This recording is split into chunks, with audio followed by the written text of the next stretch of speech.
Well, thank you for coming to my talk. Talk today is When Space Elephants Attack, and it's about a new game that I'm bringing, or a new contest that I'm bringing to DEFCON today, or this weekend, which is called the Schemaverse, and it's just basically a game within a database. So, first quickly, who am I? I'm an expert in designing video game UI.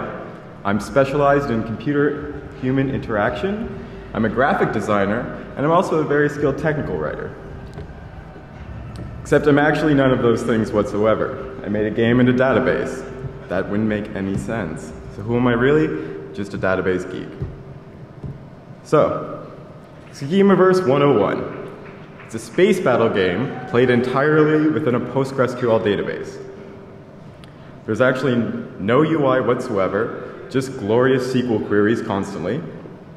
The game itself is a tick-based game, so basically everyone has a chance to do one move, and then the tick finishes, some things are calculated, and then the next tick goes on. The database itself is completely open to the internet. Everyone who gets the address for it will be able to connect so long as you come to me first at the contest booth to sign up. Security is implemented within the database itself. There's also a couple dirty little Perl scripts here and there, but Perl's always dirty. Surprisingly, this game is actually a pretty good time, so I hope a couple people come, sign up, and give it a try. The game itself does also play after the con. There's just a constant running server you can join in. So why did I do this? Great question. Every geek needs a project. This just happens to be mine. I'm sure everyone can respect that. I also wanted to be educated myself on database security, learn a lot more, and learn about even just optimization and non-security elements.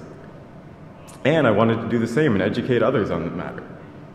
I also wanted to push database systems a little bit further. When I started creating this system, a lot of people told me, well, I asked the internet, because the internet is all-knowing, I said, what would you do to secure an open database on the internet? The only answer I got was don't. Well, why? What's wrong with that? It's just another application. What's missing from this system that would make this a bad idea? So this is what I wanted to find out. And I might find out this weekend. And finally, it's also pretty funny. It's a game in a database. Come on. So why bring it to DEFCON? Clearly, the last DEFCON that I've been at have just been too relaxing. Just drinking and having a good time. I felt I needed a little bit more stressful here. There also wasn't enough to break here, especially for the database geeks. So I've brought this here in hopes that you have a good time. So, getting into the actual gameplay. As I've mentioned, it's a tick-based game. Everyone goes, finished, new tick starts up. Basically, you command an army of ships who go out, conquer planets, and fight each other and blow things up. Sounds pretty good. So in the game, there's a bunch of different goals you can actually have. You can be a space jerk, running around just blowing people up, not really actually playing. You can be the emperor, just going and conquering every planet that you can find. You can be the planet pillager and just rape the crap out of all the lands and resources that you can find, using those resources to then build bigger and better things. Or, size matters. Build the biggest and best ships constantly, and you'll also win. But of course, there's one overall goal, which is to do all of those things and become the schema supremacy. So, how do you actually play this game? As I mentioned, you come to me, or anyone who's at the contest booth, and you ask to register. When you register, you get inserted into the player table, and then you get an actual user account on the database. Yes, you are a user on the database. You also get two things. You get a row in the players table, and you get a planet assigned to you as your home planet. So you can see when you start out in the player table, you got some money there. You got, looks like 10 million, I don't really remember. And then you got a fuel reserve to get you started too. You also have something called an air channel, which I'll get to later on. And finally, on your planet, you can see your planet has a location, has a name, which it's your planet. You can update the name if you'd like. It also has a mine limit. So that limit is only that number of ships can actually mine that planet per tick. And I'm going to get into that a little bit more later. And finally, the Conqueror ID, which is you. Great work. So the planet you get off the beginning is somewhere off the far center of the universe. The center of the universe is where most of the battle will happen. So you get this planet off nowhere, and it's kind of your own little home that no one's likely to find. So now you've got your player, you've got a planet. Great, what's next? Well, I said it's a space battle game, so you need some ships. So I wasn't kidding when I said this is a sequel game. So what you want to do to create some ships, which will cost you $1,000, virtual dollars, is insert into your ships table. Now, there's a couple ways you can do that. It's fairly dynamic. You can either just give it a name, and it'll be created at the center of the universe. You can give it some skill. Every ship gets 20 skill to start with, and you can kind of disperse that however you want. You can upgrade those more later on, but it's good just to have that initial go. And you can also specify the location of where you want to build. Now there's a little bit of extra rules there. Basically, if you're building within the center, 3,000 in every direction from 0, 0, you can build wherever you want within that. That's fine. Outside of that range, you can only build on planets that you've already conquered. So, you've got your home planet where no one can get to it. You go there, mine some resources, and then hit center Earth for the actual battle. So, what can ships actually do? Each of your ships have the ability to do 3 different actions. They can only do one of those actions per tick. So you have to decide what it's doing. When performing that action, both objects have to be within range of each other. Range is just another skill that your ship has. So what's the first action? Attacking, of course. So again, this is a sequel game, so there's a ships in range view to find all your enemy ships, because you can't normally see them. But if they're within range of your ships, then you can. So, using the attack function, you can actually attack from one of your ships to an enemy ship that is within range of you. Makes sense? Actual attacking uses your attack skill and their defense skill, plus a little bit of luck, and then calculates that to your future health. That doesn't get committed until the end of the tick. Of course, if there's attacking, there's also repair. Repair is the same thing. You can actually repair anything within range of you. Repairing uses the engineering skill. No luck is really involved in that one, though. It's just engineering. And finally, there's mining.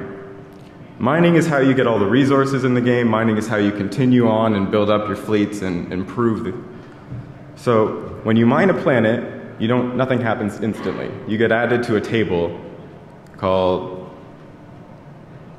don't remember. Anyways. It's added to a mining table where it's just temporary for that tick that says this ship is mining this planet. At the end of the tick, all ships that tried to mine each planet try and do so. Now keep in mind there's that mine limit. So only a certain number of ships can mine a planet per tick. If you mine a planet more than anyone else that tick, you now conquer that planet.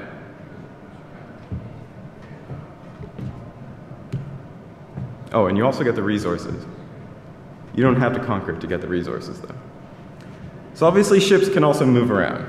And this is the most finicky part of the game. It's the thing that people complain the most about, but you can write a better move function in SQL. The game is open source. Please do so. So, there's really 2 ways you can use the move function. And keep in mind, this is a 2D game. A 3D game in a database would just be weird. So, the first way you can do it is actually give a speed and then a destination. If you give a speed and a destination, your ship must have enough fuel to start and then slow down. If you want to start, or if you want to speed up to 100, then it'll take 100 fuel. When you get to your destination, it's going to take another 100 fuel to slow down. You also require fuel for changing direction while moving. If you don't have enough fuel to slow down, but you have enough fuel to speed up, you're not going to be able to use that first methodology. It's going to stop you and say, this isn't going to work because I can't stop you and you have a destination. But it will at least return back the direction that it was trying to go to your air channel, which I'll get to later on.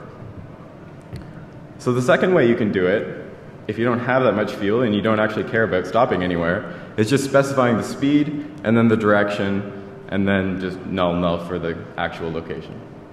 Your ship is just going to go off into wherever, it doesn't really matter. You can refuel it later and stop it when you feel like it.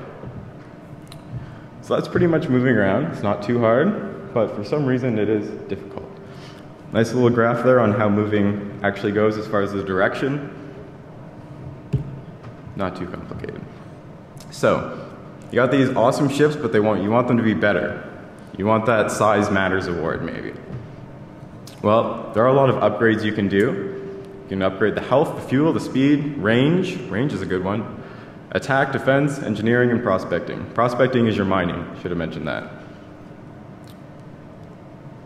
Every skill does have a limit that you can upgrade it to. Attack, defense, engineering, and prospecting have a limit of 500 total. They can't surpass that. Everything else has its own limit. It's right there. It's also on the CD if you want to reference it. So, just kind of a recap of what's going on in the game, what happens in a tick. Every ship can move once in the tick. The amount it moves is based on its speed.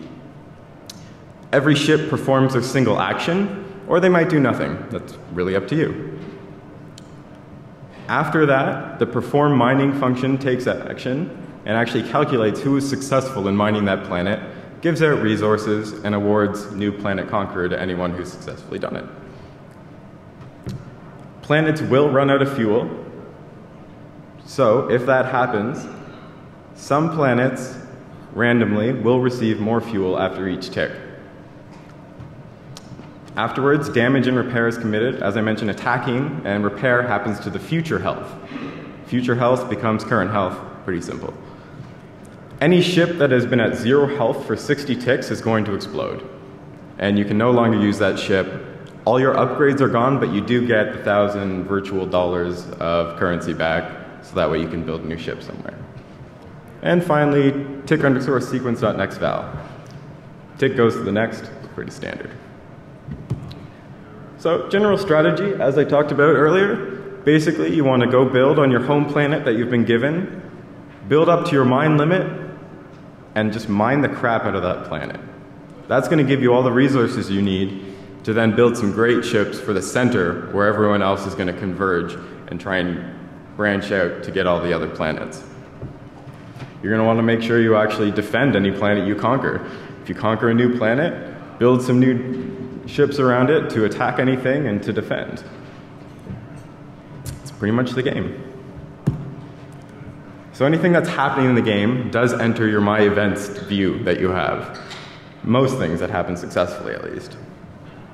Some events are public, some are private. You don't necessarily care when someone upgrades a ship, or you don't necessarily should know when someone upgrades a ship. The events, My Events view itself is designed to be read very programmatically, because this is a game where you want to be able to pull details and actually figure out what you're going to do based on those details. But if you want to read it in a more human readable way of what's actually happening, if you just use the read_event function with the ID, it'll actually concatenate it into a nice little string that you can read. So there's a couple other little helper functions like that. Refuel ship obviously is fairly helpful. Every time you mine a planet, that fuel goes to your player's fuel reserve, and then you can give that fuel to your ship. It doesn't go directly to the ship that mined it. Convert resource is important because you mine fuel, but you want money. You need money to build things.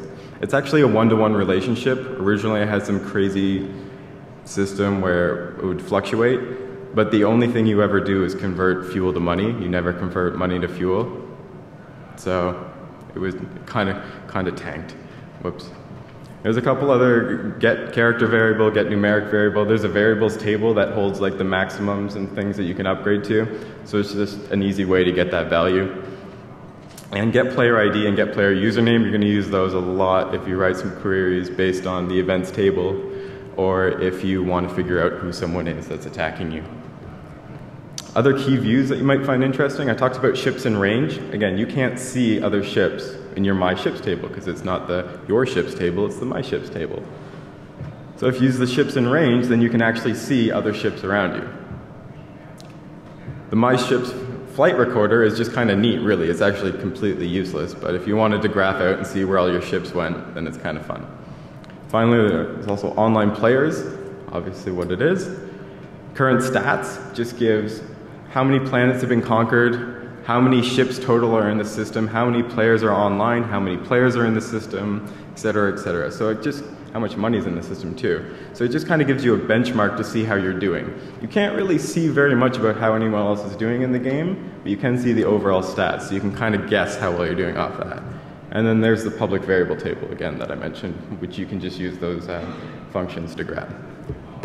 So finally, fleet scripts. This is where the game actually gets super cool. At least in my opinion, I might have a weird sense of cool. Basically, a fleet script allows you to automate all the gameplay for you. Because I love SQL. If you're sitting in this room, you're either my friends or you like SQL as well.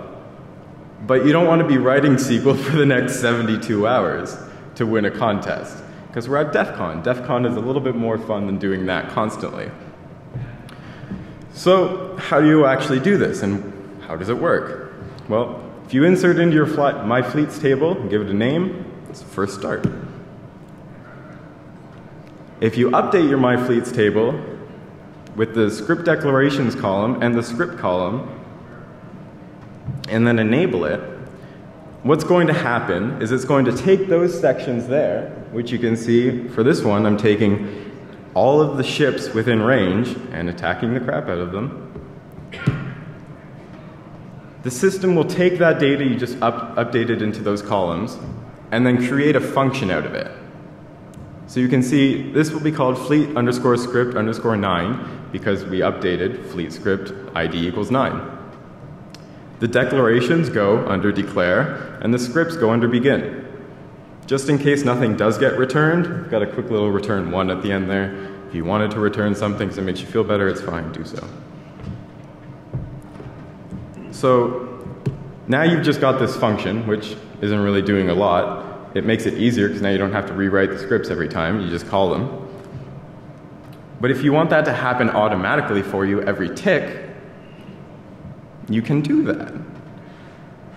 The script that controls all the ticks is tick.pl. Tick.pl is just one of my dirty little Perl scripts, and it will actually connect as your user and run that function on your behalf every single tick. To do so, you just have to buy a minimum of 1 minute of processing time for it, which is 10 million. They're expensive because time is money. And you have to set it to enabled. The enabled is really just for your own little reference, so if you wanted something to stop, then you could do so. If your script runs past that 1 minute, everything's canceled, gets reverted back, and you just lose what you did. So you have to keep it within that 1 minute or buy another minute onto it. To buy any time for it, you just use the upgrade function again. You pass it the fleet ID, and you pass it fleet runtime as the code, and then you can specify the quantity. So this would buy 1 more minute for my fleet 9. So obviously you don't necessarily see what's happening in the fleet because you're not running it. So if there's been any problems, you just notice I'm not getting any money. This kind of sucks. So I have actually made a way where you can see what's going on too. PostgreSQL has a notify system built into it, and I utilize that to use that error channel that I threw in your my players. Any errors that your script will have will be piped to that. So if you type listen and add your error channel, every time you run a SQL query, within the results payload, it's going to include any new errors that you've had in that queue. I also wrote a super insecure Python script, which you shouldn't run from the DEFCON network because you will be on the wall of sheep. There's no SSL on it. If you want to download the script, it's on schemaverse.com. If you have some server off DEFCON that you feel more comfortable using, then it's fine to use it. It's not a big deal. But please don't use it here. Here's a little example of what it looks like. It's dead simple. It's the schemaverse output stream, or SOS. and it'll just list anything that's going on.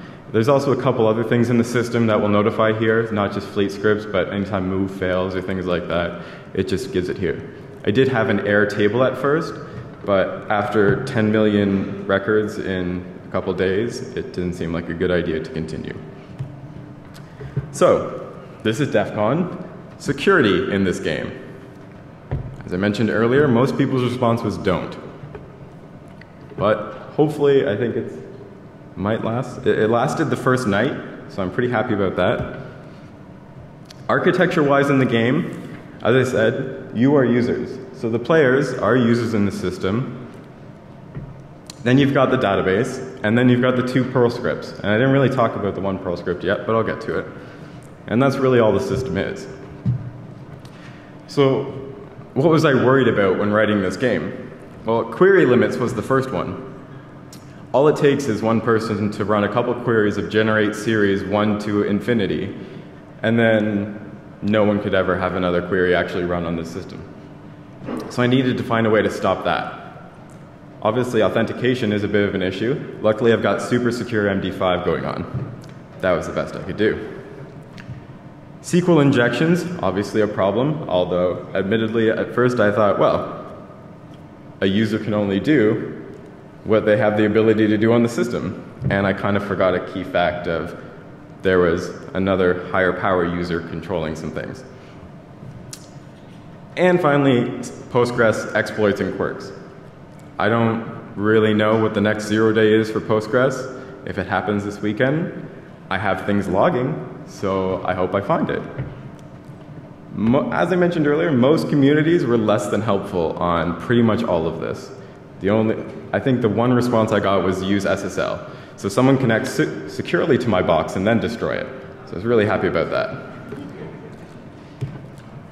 So the basics that I kind of went on. Basically, as far as the actual gameplay goes, almost everything in the game is based off of player ID equals get player ID session user. Session user is just a variable, system variable in Postgres, that's who's connecting. So because you're a user and it connects to your my players table, that's how I figure out what you're allowed to do. And all the views, all the triggers, everything's based off that. Which gets me to the next thing. How do I control data? It's basically just as I would hope you would develop your regular application security within your database. I use roles to make sure that users should only do what users can do and can only see what they should be able to see. Triggers and functions control most of the data changes that users don't have direct access to update. Rules do the same, I should say. And then views just make sure you can only see what you're supposed to see. Again, you shouldn't be able to see where other players' ships are, so that's just dumb. I did enable SSL, because I do want people to connect securely and destroy my box. Well, I'd rather they win, but I'd rather someone not find the username. And finally, availability, which was those query limits that generate series. Postgres has a very, very helpful variable within the configuration called set query timeout or statement timeout. Perfect. I thought this is exactly what I needed. No query should last longer than a minute was my original thought. So I set that up and then I played around and I found out that every single user who connects to Postgres has the ability to type set statement timeout equals 0. This is one of the things where I'm talking about pushing database systems a little bit. How is that acceptable? When you have something that you configure as a security measure and a user, any user, can connect and run a statement to set it to infinity. Didn't make any sense? That's where ref.pl comes into play. That's just another Perl script that monitors all the processes running and will kill anything that's surpassed its time limit. It's actually a lot more dynamic than the statement would have been because now I can let people buy more processing time if they actually need it. And make less. I don't like them. So, here's a little fun example of SQL injections that I thought, again, oh, it's fine. They're a player, they can only do so many things. That was really dumb. So, in that fleet creation script, where you take what you've updated the fleets table to be, and then thrown it into the actual table itself, or then that gets taken out, put into the function. You see, script declaration gets put there, and then the new script. hope you can see the problem with this. Not only can someone privilege escalate their script, the function that they're creating to be security definer. Security definer in Postgres means the administrator is now running this basically, or the person who created the function, which only Schemaverse itself has the ability to do. Now your fleet script is going to run as Schemaverse every time. So I've got a nice little update player set balance equals 0. I may want to specify except me, but you get the gist of it. But not only that, after that, by inserting more nice code, I actually rewrite the move function as well. Because why not? I certainly have the ability. So I can send every player backwards if I want, or I can make the move function more convoluted. Great. So this was a bit of a problem. And I wasn't really sure how to fix it. I still don't know if I have fixed it, but I like my solution. I just added a secret. So let me go back to that quickly. Right underneath the initial create and replace, you have fleet underscore script. It's just a quick string declaration to say this is where it starts, this is where it ends. To fix this, I just made that random. If you don't know how to end the script, then you can't forcefully stop it. The error, or the actual creation will just error out.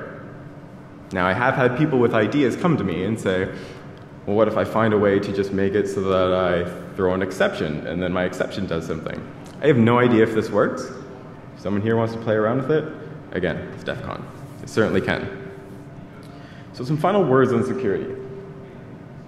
I hope that if someone does find a bug in this that can destroy it, instead of destroying it, they use it to win. Because if you can win this game through fairly unnecessarily good ways, it's DEFCON. Full respect to you. You win. I have no problem with that. So my only deterrent is the fact that this year at DEFCON, running the first ever Schemaverse tournament, I do have prizes. So if at the end of it, someone does drop database Schemaverse, then no one wins my prizes, and they're actually pretty good. I have backups, but I don't, once it goes down, I'm not sure if there's going to be time to fix it. I might be too drunk. But we'll see how it goes. So the tournament did start yesterday. Although in everyone's manual, I think it says the tournament starts tomorrow. But the tick actually, like, the game can take a while to play. Usually it's played over a week. I've tried to tweak it a little bit to be a 3-day game. So here we are. It does end at Sunday at noon. Registration, if you want to come play, and I really hope that some people here do, it's going to be in the contest area. Just come find us, register, and then you're good to go. I have no idea how many users this will support. I've played with probably about 15 different players, and it's gone pretty good. I don't know if there's going to be more than that here. I don't know if they're kind of going to be more power users. We'll see how it goes. At some point, I may have to limit it if I see it starting to slow down, because as I mentioned, the tick won't end until everyone's scripting is done, and a tick will never start until that first one is finished. So if I get 100 players, then that's 140 minutes worth of processing time if everyone takes up their limit that they get off the beginning. So there can be a fairly long time, which normally a tick would last 1 minute. So my prizes. To the person who gets first blood, the first person to attack in this game, PostgreSQL themselves have donated some nice swag. They've given me a t-shirt to give out and some posters commemorating the release of 9.1. Navicat has given me 1 license of Navicat Postgres, which is a pretty sweet piece of software for Mac, Windows, etc. I'm not going to be a salesman here. And I have 1 free admission to Postgres West, or PG West, I should say. It's happening end of September, 27th to 30th. I thought that was a great prize too. I realize that one's going to be a little bit more location specific. Not everyone might have the ability to travel again in a month. That's why some of the prizes might be a little bit kind of decisive once we see some results.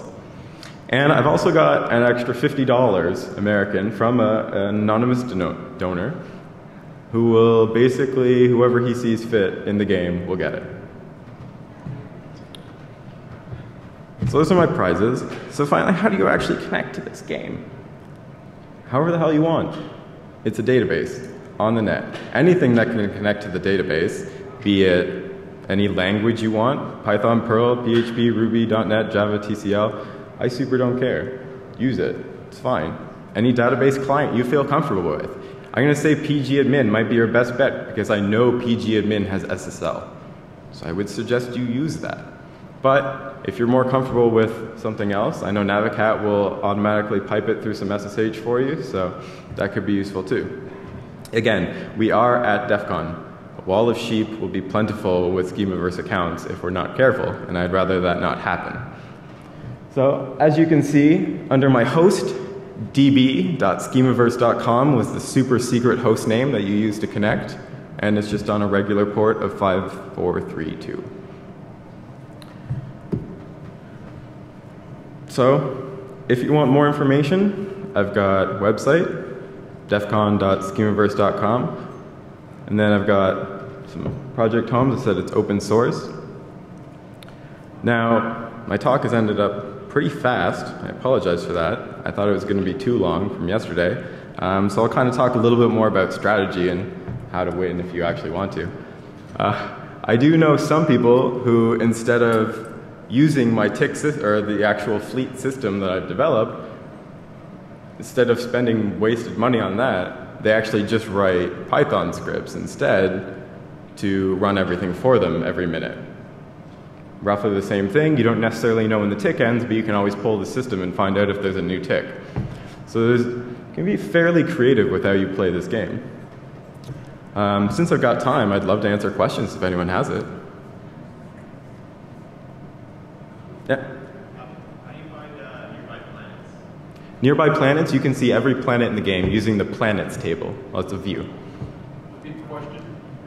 Oh, sorry. How can you see the question was, how can you see planets within range? And originally there was a planets in range view, and then I realized, well, we can kind of see most things, so I guess it makes sense that you can kind of see most things too. So basically, any table or any planet that you want to see is in the view, and you can also see who's conquered it. So if you want to be a jerk and target one of your friends, then you can go find what he's got and go attack it. Other questions? Over there? Sorry? Yes. You can conquer another player's home system if it's within range. Now keep in mind, most of the planets were developed very close to the center, and then as you get out of the kind of center area of the map, then it becomes more and more sparse. So your home planet, it might actually be impossible to find. If you upgrade the ship speed completely, it might still be impossible to get to another planet. So it might be protected, but if you can find a SQL injection that gives you their home planet, then that could work too, right? Any other questions? More questions? All right. How long have you been on this project? How long? I've been working on it for about 1.5 years. It's 2,300, oh sorry, how long have I been working on it? 2,300 lines of SQL code at this point. A couple hundred lines of Perl. You can see my Git repository history, which is like activity down, activity down. Yeah, it's been a fun pet project. It actually, no one knew about it for ages, and then I think it was Merlin on PostgreSQL on the mailing list found it, and he was like, "Hey, this is awesome," but it wasn't overly tested at that point. This is last December, which was great for testing because people basically just connected and just brutally destroyed it within a couple days, which is great. Basically took it down, rewrote everything, most things at least, and now it's in a very more stable, actually playable time. It was basically, beforehand, it was just, you've got some ships, you can go around and blow some things up, but now there's actually like gameplay to it. Other interesting things, if you wanted, you could actually add a goal in the game. The trophies table, well, the trophy table, I should say, is something you can insert into. Every trophy that I showed earlier, you got Space Jerk, etc. Space Jerk is just the best one, clearly. Oh, Pillager is pretty good. Anyways, any of those are just SQL statements again, just like the fleet system, except these ones have a little bit more control because they can actually go into all the tables. Your player can only see the views most of the time, but the trophies can see every table there is. So, if you want to make up a trophy, you can actually add it into the game, and if I allow it, because there's nothing ridiculous in the code, then it will become a trophy that will get calculated out at the end of the round. Pretty fun. There's also items in the game. I didn't really talk about it because I haven't had time to create any items. But just like the trophies and the fleets, it's just SQL code that you throw into a table, and you're allowed to insert into the items table. So if you can insert into that table, create an item that you want, I'll see who made it, I'll see which user created this, and I might be nice and give you this item if I think it's really cool. And then I'm going to scatter them around the universe and you can find them. So the game can be a little bit more complex, or you can, take it how you wish. Any other questions? Yeah? So is the game state persistent, or do you drop the tables every week or something? Good question. The question was, what happens after the game ends, basically? Users stay, players stay. All ships are destroyed. Planets don't move. You get a new planet, though. Kind of change things up. All the fuel is redone on all the planets. And all the events and everything is destroyed, basically. Originally, I wanted it to just kind of be an ongoing game. But after playing it for a while, it didn't really make sense because at some point a new user just can't compete. So. If you get a new planet each game cycle, do the old player planets stay around? It sounds like eventually you might have just a whole circle of planets encasing your central planet, and people are now just going around the outside and caring about the core. That would be kind of interesting in its own way. The question was, what happens at the end of a game when basically planets are re-given out, but you do lose your original home planet, which I didn't specify. Yeah. Okay. No? Question? All right, well, I guess I'm done early, but if you do have any further questions that you want in a more intimate space, QA room 4, I believe, is my room. I'll be happy to answer any questions you have, talk strategy, or if you want to complain about Move to me, that's fine too. I hope you come to the contest area and sign up for the game. I'd love for this to become successful, and I'd love to bring it back to DEFCON 20. I think that would be fantastic. So, anyways, thank you for coming.